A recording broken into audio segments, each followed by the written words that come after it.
देखिए, शरद पवार एक बड़े नेता हैं। आज इस देश में अगर ये सच पूछा जाए तो शरद पवार एक बड़े नेता हैं, और शरद पवार का साथ जो लोगों ने छोड़ा है ना, वो सब ईडी और इनकम टैक्स के डर से छोड़ गए। आपने मनसे की बात की, 14 आमदार थे, अभी 0 पर आ गए हैं। मनसे और ठाकरे एक साथ आने की सोच रहे हैं अभी ठाकरे। आप किस तरह से देखते हैं? आ जाए।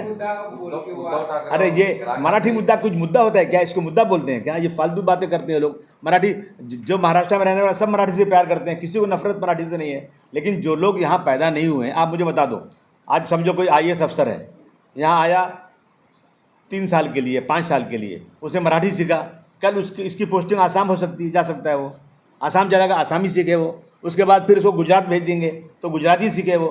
मतलब क्या, एक ज़बान ऐसी होना चाहिए देश में जो कश्मीर से कन्याकुमारी तक उसका सम्मान हो। बाकी हर स्टेट में उसकी ज़बान है, हर स्टेट की एक ज़बान है, उसको सम्मान होना चाहिए। ठाकरे और मनसे जो एक साथ आने की सोच रहे हैं, इसकी तरफ आप कैसे देखते हैं? भाई से भाई के तकाजे भी कुछ हैं, सहन के बीच दीवार अपनी जगह। अगर उसी घर में पैदा हुए हैं तो साथ रहें, हमें खुशी है, हमें कोई एतराज़ नहीं है, रहें साथ में। लेकिन वो एक होने के बाद बहुत सक्सेस रेशो उनका बढ़ जाएगा, ऐसा कहा जा रहा है। मुंबई महापालिका, हाँ, महापालिका, मुंबई महानगरपालिका रंग या तो लोकल बॉडी जो भी इलेक्शन रहेंगे, अगर राज ठाकरे और उद्धव ठाकरे एक हो जाएंगे तो बीजेपी को हरा पाएंगे, या तो वो जो अदृश्य शक्ति है उसको हरा पाएंगे, ऐसा कहा जा रहा है। तो आप क्या लगता है कि राज ठाकरे और उद्धव ठाकरे एक हो जाएंगे तो पूरा? नहीं, राज ठाकरे जी की अभी तो कोई ताकत है ही नहीं, खाली वो तो नफरती की बात करते हैं रोज़ाना, हिंदी के खिलाफ, उत्तर भारतीयों के खिलाफ, मराठी और हिंदी के खिलाफ, यही धंधा उनका है। अब उनके आने के बाद हो सकता है कि जो शिवसेना की ताकत अब कम भी हो सकती है, कोई ज़रूरी नहीं बढ़ जाए। ऐसे लोग जो आज तक उनके बारे में गलत बोलते रहे, अब साथ में जा रहे हैं। अब देखिए आगे आगे होता है क्या, मैं ही बोल नहीं सकता इस बारे में, लेकिन दोनों भाई मिल जाए तो मुझे कोई एतराज़ नहीं, मुझे खुशी होगी। तो अबू आजमी का क्या विचार है इन लोगों को? अबू आज़मी समाजवादी पार्टी अखिलेश यादव और मुलायम सिंह यादव के नेतृत्व में चलती है, जो रोज़ाना सुबह हनुमान की पूजा करते हैं। वो हिंदू लोग हैं, लेकिन वो हिंदू और मुसलमान में अंतर नहीं समझते। हम कभी भी, हम सिर्फ जालिम और मजलूम, जो जुल्म करता है उसके ख़िलाफ़, जिसके साथ जुल्म होता है उसके साथ है। हम सब चाहते हैं कि पाकिस्तान ने किया तो इसका मतलब है कि पाकिस्तान इस बात को एक्सेप्ट कर रहा है कि डोनाल्ड ट्रंप ने ही हमारी जंग को बंद कराया। हम तो नहीं एक्सेप्ट कर रहे हैं ना, और हम तो चाहते दुनिया में शांति रहे, लड़ाई झगड़ा ख़त्म हो जाए, तो ये तो सबको कोशिश करना चाहिए। परंतु कुछ लोग अपने हथियार बेचने के लिए दुनिया में जो हत्याएं करवा रहे हैं लोगों की, इसकी निंदा होना चाहिए। भारत को जो है इंसाफ करना चाहिए। भारत जो है इसराइल के फेवर, अभी 149 मुल्कों के लोग गए थे, हमारे प्रधानमंत्री जी नहीं गए उसमें, उन्होंने साइन नहीं किया वहाँ जा कर के। ये भारतवर्ष की जो परंपरा रही है उसके खिलाफ है काम किया उन्होंने। इसका सपोर्ट दे भारत को, ईरान का दे या इजराइल का दे या अमेरिका का? हम तो कहेंगे ईरान का देना चाहिए। नहीं, उप मुख्यमंत्री होने के बाद तो पूरे महाराष्ट्र के मालिक हैं वो, फिर उनको ऐसे छोटे काम नहीं करना चाहिए, किसी और को खड़ा कर देना चाहिए। लेकिन शरद पवार और अजित पवार का आमना सामना लड़त हो रहा है। तो उनका जो बड़े नीलकंठेश्वर पैनल है और इनका बड़े राजा सरकार बचाव पैनल है, इस वजह से जैसा शरद पवार और अजित पवार का लोकसभा में या विधानसभा में जैसा आमना सामना हुआ, वैसा एक साकर कारखाने के इसमें आमना सामना हुआ है।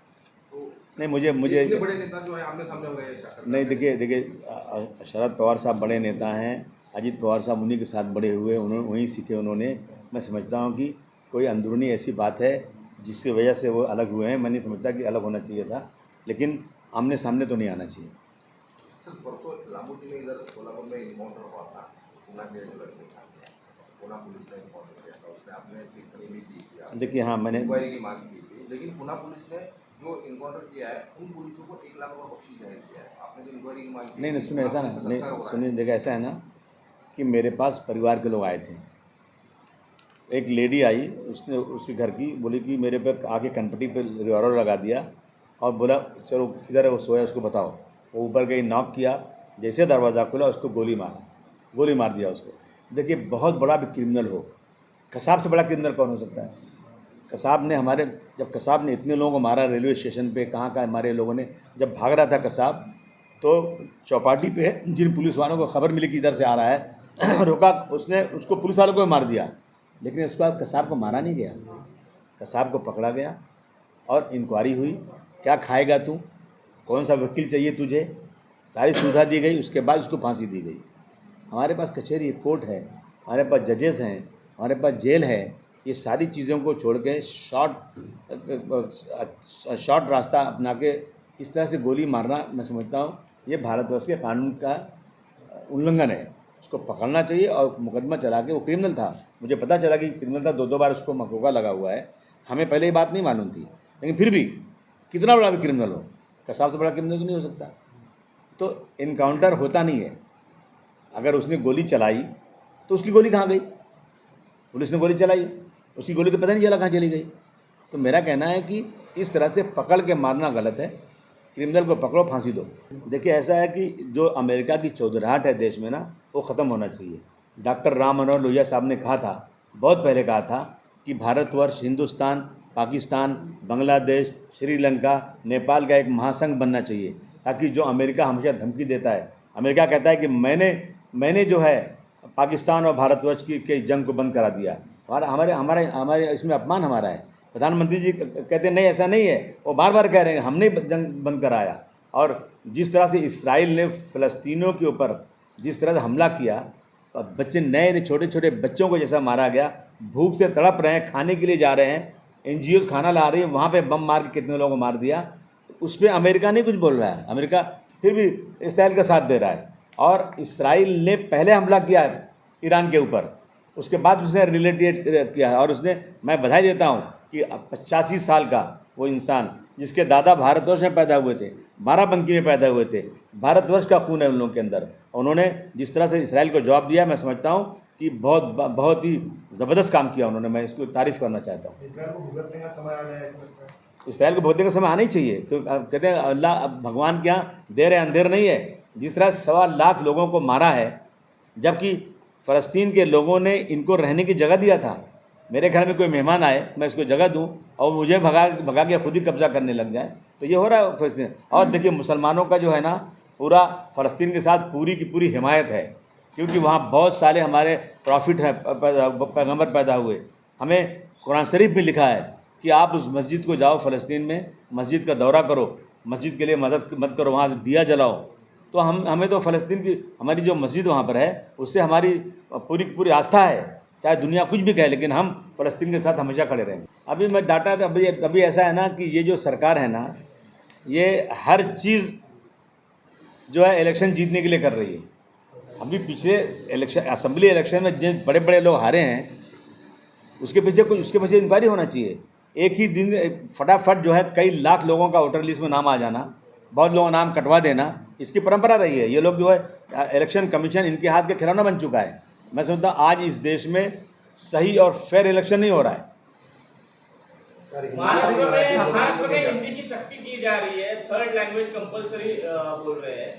महाराष्ट्र में हिंदी की सख्ती करने की क्या जरूरत है? अरे भाई, हिंदी की सख्ती नहीं, अरे भारतवर्ष में आज भी पार्लियामेंट के अंदर एक कमेटी है लैंग्वेज के नाम पर, जिसमें 45 मेंबर होते हैं। वो पूरे देश में जाकर हिंदी में काम करने के लिए प्रोत्साहन करते हैं। सेंट्रल गवर्नमेंट का जितना काम है, सेंट्रल गवर्नमेंट का सारा काम हिंदी में होता है। और अगर महाराष्ट्र में 3 लैंग्वेज है तो सबसे पहले मराठी होना चाहिए, उसके बाद इंग्लिश, हिंदी होना चाहिए, फिर इंग्लिश होना चाहिए, मैं समझता हूँ। और फिर तीसरी लैंग्वेज कौन सी आना चाहिए, मुझे कोई बताए।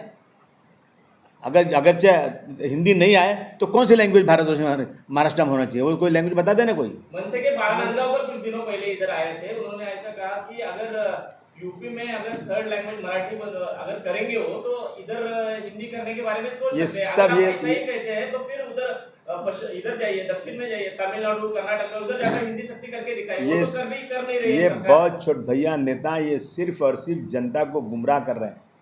जनता के बीच में ऐसी बातें करके वोट हासिल करना चाहते हैं। इनकी पार्टी के 14 MLA चुन कर आए थे, बहुत आए थे, 0 हो गए ना अभी तो, इन्हीं वजहों से। लेकिन हिंदी महाराष्ट्र में रह के मराठी बोलना भी 100% बोलना चाहिए, बिल्कुल आप तो नहीं। हिंदी अरे की बात करते हैं। भाई सुनिए ना, मेरी पढ़ाई यहाँ नहीं हुई है। मी प्रयत्न करतो मराठीसाठी। अभी नहीं मेरे पास, मैं कोशिश कर रहा हूँ। मैं मराठी की बहुत इज्जत करता हूँ, सम्मान करता हूँ, मराठी का पूरा सम्मान होना चाहिए, लेकिन हिंदी का अपमान नहीं होना चाहिए। बीजेपी, कांग्रेस के बाद समाजवादी पार्टी का नंबर आता है, परंतु महाराष्ट्र में हम लोग संघर्ष कर रहे हैं बहुत दिनों से। लेकिन हम महाराष्ट्र में जितनी पार्टी बढ़ना चाहिए उतना हम बढ़ा नहीं सके अभी तक, क्योंकि यह राज्य की पार्टी है। हमारी कोशिश है कि हम लोग समाजवादी पार्टी को नेशनल पार्टी बनाएं। आज प्रॉब्लम ये बहुत बड़ा देश में कि 2014 के बाद से देश में जो कर्ज था पहले, 1947 से 2014 तक जो कर्ज था 55 लाख करोड़ रुपया, अब वो हो गया 3 गुना ज़्यादा। देश कर्ज से डूबा जा रहा है, हमें हर साल उसका इंटरेस्ट भरना पड़ता है। और कहा जा रहा है कि देश जो चौथी जो है दुनिया की चौथी जो है आर्थिक शक्ति बन गई है, परंतु मैं समझता हूँ कि आज भी 85 करोड़ लोगों को 5 किलो राशन दिया जाता है, और राशन नहीं मिलेगा तो वो खा नहीं सकते हैं। ये देश की स्थिति है। महाराष्ट्र में पैसे नहीं है, अभी डेवलपमेंट काम बहुत रुका हुआ है।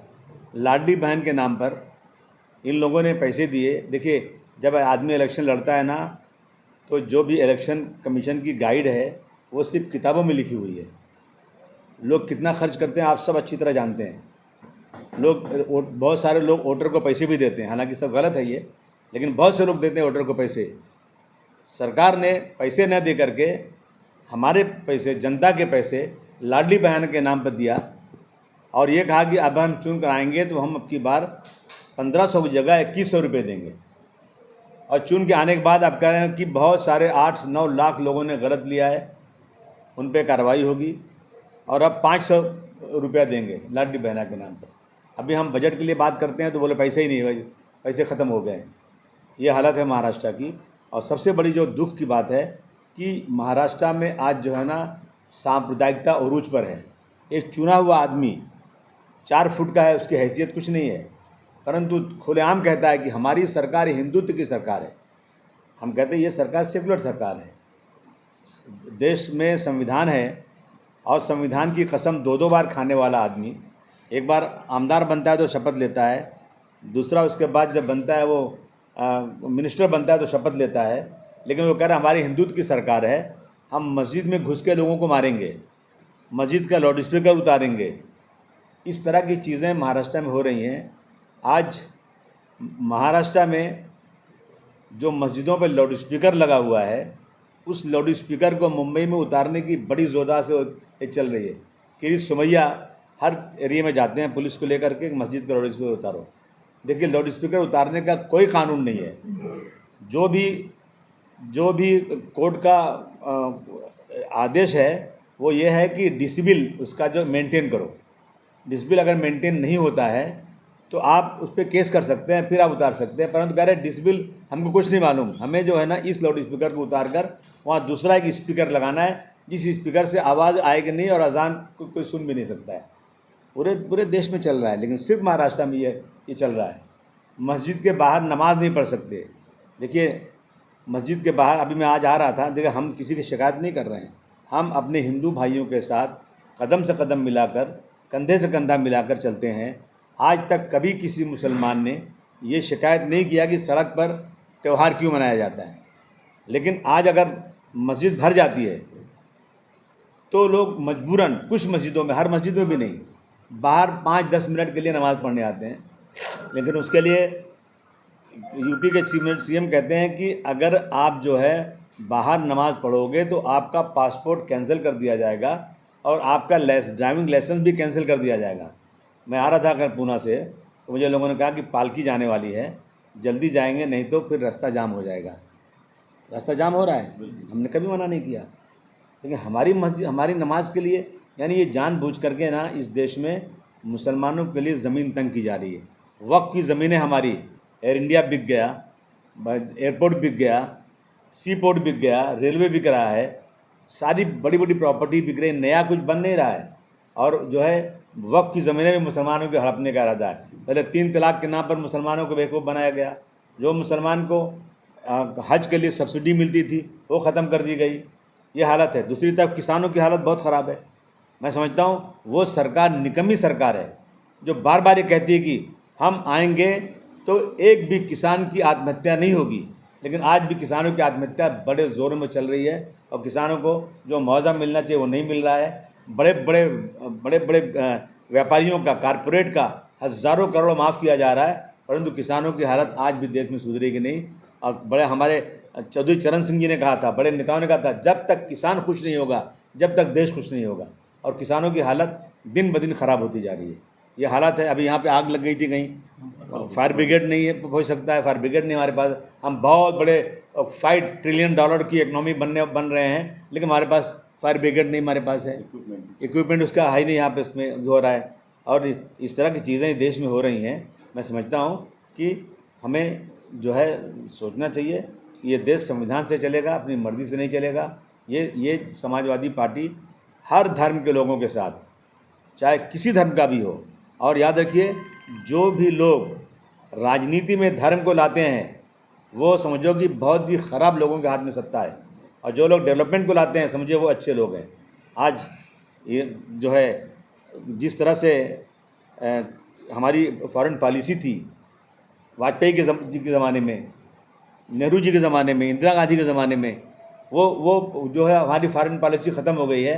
आज वाजपेयी जी का भाषण बार बार आज दिखाया जा रहा है कि उन्होंने कहा था कि इसराइल को फ़लस्तीन की ज़मीन खाली करना चाहिए, और आज हमारी सरकार जो है इसराइल को सपोर्ट कर रही है।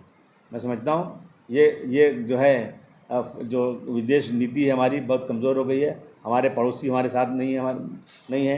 इन चीज़ों को लेकर के समाजवादी पार्टी उत्तर प्रदेश में एक बड़ी पार्टी है, और अब की बार हमें पूरी उम्मीद है इंशाअल्लाह कि 2027 में फिर से समाजवादी पार्टी की सरकार बनेगी।